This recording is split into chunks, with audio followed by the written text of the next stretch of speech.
আচ্ছা, আমরা যে মানে গ্রাম্য ওয়ার্কশপটার প্রথম দিনে আসছি, সো প্রথম দিনে জাস্ট আমাদের কাছে জানতে চাও আর কি, তোমরা যেহেতু সার্ভেতে এসছো খুব স্পেসিফিক কিছু টপিক নিয়ে, যে এক একজন এক এক রকম টপিক নিয়ে কাজ করবে, তো একটু কয়েকজনের কাছে যাচ্ছি। এখানে ইলমা আছে, সরি অধরা ইলমা, হ্যাঁ হ্যাঁ, ইস্ট ওয়েস্ট ইউনিভার্সিটির আইন বিভাগে।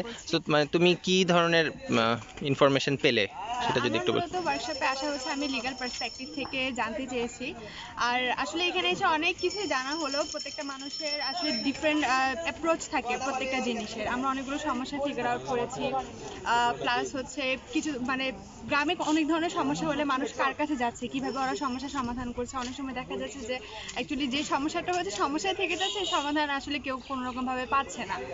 এর পাশাপাশি দেখা যাচ্ছে যে হ্যাঁ, সমস্যাটা আসলে অনেক, আর এই সমস্যা যে শুধুমাত্র একটা দৃষ্টিকোণ থেকে দেখা যায় এরকমই না, আসলে প্রত্যেকটা দৃষ্টিকোণ থেকে দেখে কিন্তু আমাদের সমস্যার সমাধানটা করতে হয়। তো এই হলো আমার মোটামুটি অবজারভেশন। আচ্ছা, ওকে। সো রজনী কি কিছু অ্যাড করতে চাও? মানে তোমরা একটু স্কেচেও যদি দেখি যে কিছু ড্রয়িং করছিলে তোমাদের। আমাদের এটা প্রথম বাসা করছি, এটা হচ্ছে যে মহিউদ্দিন নেতার বাসাটা, এটা হচ্ছে যে সাধারণ মানুষ ওনার বাসাটা। আর এখানে আমরা করছি এটা হচ্ছে যে ফাতেমা আপু, ওনার বাসা, উনি হচ্ছে দৃষ্টি প্রতিবন্ধী। আচ্ছা, আর ওনার বাসার লেআউটটা এটা হচ্ছে, একদিকে হচ্ছে যে 16 ফিট 19 ফিট, আর একদিকে হচ্ছে যে 13 ফিট।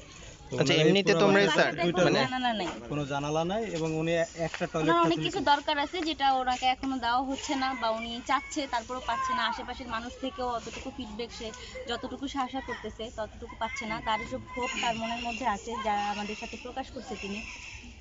একটা জিনিস এখানে এসে এই বাসাটাতে গিয়ে আমার কাছে যেটা অদ্ভুত লাগলো, যে উনি ওনার বাসায় জানালা চাচ্ছে না।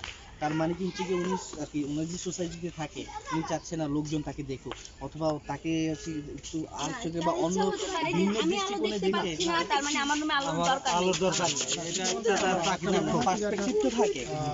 তার একটা অতৃপ্ততা, যে আমাকে কেউ সাপোর্ট করে না, ভালো ই করে না, বিধায় আমি আরো মুখ দেখতে চাই। আমাকে অন্য কেউ কিছু না বলে আমার হাজবেন্ড সাপোর্ট করলে কি হবে? আমার শ্বশুর শাশুড়ি তো আমাকে সাপোর্ট করছে না, আমার শ্বশুর শাশুড়ি তো আমাকে কথা শোনাচ্ছে, আমার তো শুনতে হচ্ছে এই কথাগুলি।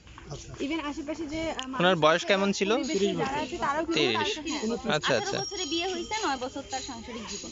পারিপার্শ্বিক মানুষের কাছ থেকেও আর কি সেরকম সাপোর্ট উনি পাচ্ছেন না, আমরা যতটুকু জানতে পেরেছি। মোহিত কি কিছু অ্যাড করবা? তুমিও কিছু।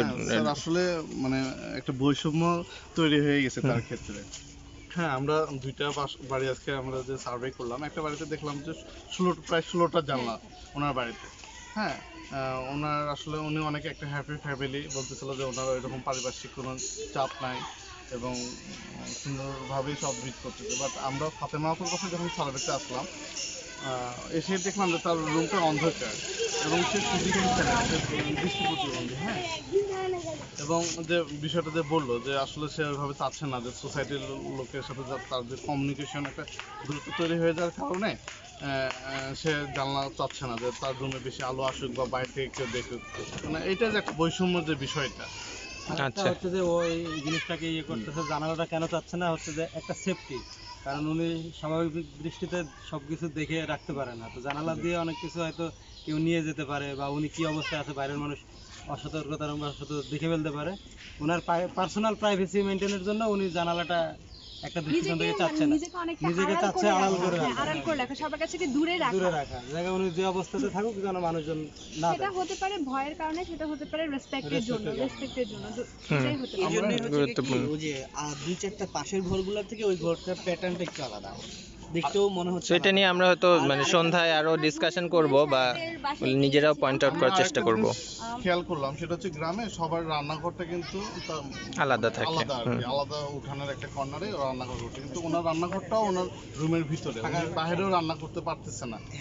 হ্যাঁ, তো এই যে একটা বৈষম্য, আসলে এটা কতটা ঠিক, মানে আমি চোখে দেখতেছি না। আমার টয়লেটটা এমন হওয়া উচিত যে ভিজা থাকবে না, আমি পড়ে যেতে পারি, কিন্তু ওনাকে ওই ধরনের ফ্যাসিলিটি তো দূরের কথা, ওনার টয়লেটটা বাসার সবার অন্যান্য বাসার টয়লেট থেকে আরো ছোট, যেটা খুবই, আর ওনার বাসাটা এন্ট্রিটাও 5 ফিট নিচে নামতে হয়, যেটা খুবই, হ্যাঁ, মূল রাস্তা থেকে। আর রাস্তা এটা কোনো সিঁড়িও না যে আমি বুঝতে পারবো যে আমি নামতে পারতেছি, কোনো মতে মানে নামার জন্য নামা। আসলে আমাদের প্রথম বাসা আর আমাদের দ্বিতীয় বাসার দূরত্ব কিন্তু বেশি হলে 10 পথ হবে, 10 পায়ে হবে। আর দুটো বাসার মধ্যে আসলে এত ডিফারেন্স বা এত বৈষম্য মানে দেখে আমাদের আসলে মানে অনেক চিন্তার বিষয় এই জিনিসটা। প্রথম বাসাটা দেখে মানে ওনাদের অনেক টাকা পয়সা নাই, তাও খুব হ্যাপি ফিল হচ্ছে। তাদের মধ্যে কোনো বৈষম্য নাই, তাদের ছেলে মেয়ে তারা একরকম দেখতেছে। কিন্তু পরের বাসাটা আসার পর আমাদের খুব মানে sad feel এবং হচ্ছে যে আমরা কেন ফাতেমা আপুর আসলাম। বাসার সাথে ওনার যে মানে জায়ের বাসা, জায়ের বাসাটা, শেয়ারে ওই থাকে। বাসাটাও কিন্তু আমাদের আগের বাসার মতো, ওনাদের কিন্তু অবস্থাও ওই ভালো। বাসার সাথে এই বাসাটার কোনো মিল নেই। আচ্ছা, একটু মনিরুল ভাইয়ের কাছে যদি আসি। মনিরুল ভাই উনি আমাদেরকে মানে প্রতিবন্ধীদের জন্য কিছু ট্রেনিং দিবেন এরকম একটা উদ্দেশ্যে আসলে আসছেন। তো আমরা হয়তো বিকালে এটা শুরু করব। তো উনিও আসলে আমাদের ওয়ার্কশপের সাথে থেকে বুঝতে চাচ্ছিলেন আসলে প্রতিবন্ধীদের জীবন বা তাদের কাজকর্ম এই ব্যাপারগুলো নিয়ে। মনির ভাই, আপনার কি মনে হলো এই আজকে একটু ওয়ার্কশপ? আমি যে 2 বা 3টে বাড়ি সার্ভে করা হলো আর কি, ওদের পরিবারের লোকের সাথেও কথা বলছি। যে মজার ব্যাপার হচ্ছে কি, এখানে এই ধরনের কোনো সোর্স নাই যে তারা কাজ করবে। তা আমি যখন জিজ্ঞাসা করলাম যে দেখেন, এই যে হস্তশিল্পের যে কাজটা সংসারের অন্যান্য কাজের পাশাপাশি তো অনায়াসে করতে পারে, যারা প্রতিবন্ধী অন্য কোনো কাজ করতে পারতেছে না, দেখা যাচ্ছে পাশাপাশি এই কাজটা করে সে স্বাবলম্বী হতে পারে, অ্যাটলিস্ট সে চলতে পারে বা একটা কাজে ব্যস্ত রাখতে পারে। ঠিক হচ্ছে, আমাদের এখানে আসলে সেই ধরনের কোনো সোর্স নাই, কেউ আমাদেরকে বলেনি, যার কারণে আমরা করিনি। তবে এই ধরনের যদি সুযোগ কখনো আসে যে আমাদেরকে এই কাজ করার ট্রেনিং দিয়ে, তাহলে সেক্ষেত্রে আমরা অবশ্যই এগিয়ে আসবো বা আমরা এটা করবো আর কি। তো আজকে বিকালের সেশনে নিশ্চয়ই ইনশাল্লাহ এটা আরো আরো ক্লিয়ার হবে বা করবো। আপনি স্পেসিফিক কিছু জিনিস মনে হয় শেখাবেন, এরকম একটা হ্যাঁ, আমি উদ্দেশ্য বেশ আপনার কিছু ছিল। জিনিস অ্যারেঞ্জ করছি তাদের জন্য, যে এই জিনিসগুলো আমি যাদেরকে শেখাবো। একটু কি আইডিয়া দিবেন সংক্ষেপে? এটা হতে পারে যে আমরা তো বিভিন্ন ধরনের স্কিলস ব্যবহার করি। গ্রাম বাংলার মানুষ সাধারণত একটা কাঁথায় সেলাই করে, কিন্তু এছাড়াও যে আরো বিভিন্ন জিনিস হতে পারে, মানে রুচিসম্মত হতে পারে, প্রেজেন্টেশন দেওয়ার ক্ষেত্রে হতে পারে। আমরা এই জিনিসটাকেই বোঝাবো। পাশাপাশি হচ্ছে এটা ভালো মন্দ কিছু কথা আছে, যেমন সেলাই করলে চোখ নষ্ট হয়ে যায়, আসলে এটা একটা ভ্রান্ত ধারণা। আচ্ছা, হ্যাঁ। এই জিনিসটাকে আমরা মানে মানুষকে বোঝাবো। বা এটা শুধু সোর্স অফ ইনকাম না, একটা মানুষের ব্যস্ততা, এটা একটা শিল্প। এই জিনিসগুলো আমরা তাদেরকে নিয়ে আর কি, মানে মোটিভেশনটা একটা গুরুত্ব পাবে অনেক। মোটিভেশনাল একটা মানে কথাবার্তা তাদের সাথে আমরা শেয়ার করবো।